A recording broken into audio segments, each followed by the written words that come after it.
In earlier times, many commercial banks issued their own banknotes. Since about 100 years, the issuance of banknotes has been the monopoly of privileged banks, which are called national banks or central banks for this reason. In the Eurozone, the national banks of the Eurozone countries form the Euro system and have a common central bank called the European Central Bank. Central banks print banknotes, put them into circulation, and also have the right to withdraw the banknotes and destroy them. Central banks also supply giro money. Commercial banks must maintain a certain minimum deposit with the central bank of the countries in which they operate. Commercial banks also have the opportunity to borrow money from the central bank. In exceptional situations, central banks buy government bonds and help countries finance their sovereign debt less expensively. In many countries, central banks are also involved in the supervision of commercial banks. Now, how does the monetary policy of a central bank work in detail? The central bank steers monetary policy through interest rates on deposits and loans, and on the other hand, through the minimum deposit required of commercial banks. The interest rate charged by the central bank is the main instrument. It's the so-called key lending rate. It is adjusted in regular intervals, taking the economic situation of the country into account.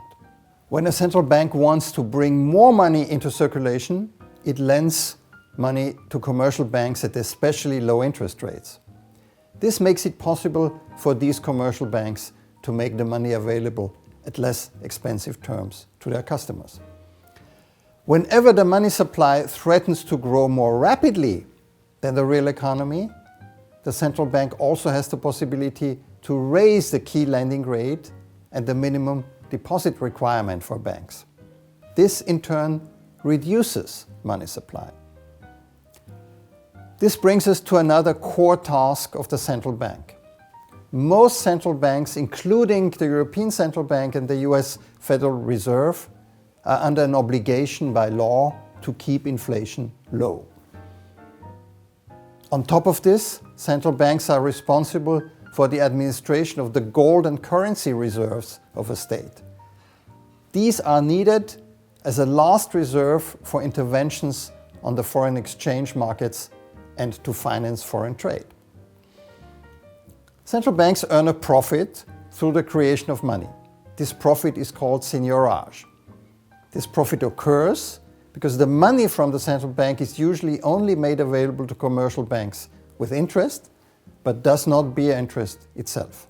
The central bank can keep this profit, but part of this profit usually ends up in the government budgets, as in most countries, central banks are owned by the state. In the current crisis, central banks are increasingly turning to unorthodox measures. They are keeping the key lending rate well below the inflation rate. They lend money to commercial banks at a very low interest rate to strengthen the economy in general, and they buy government bonds in large volumes to keep bond markets liquid and push interest rates down.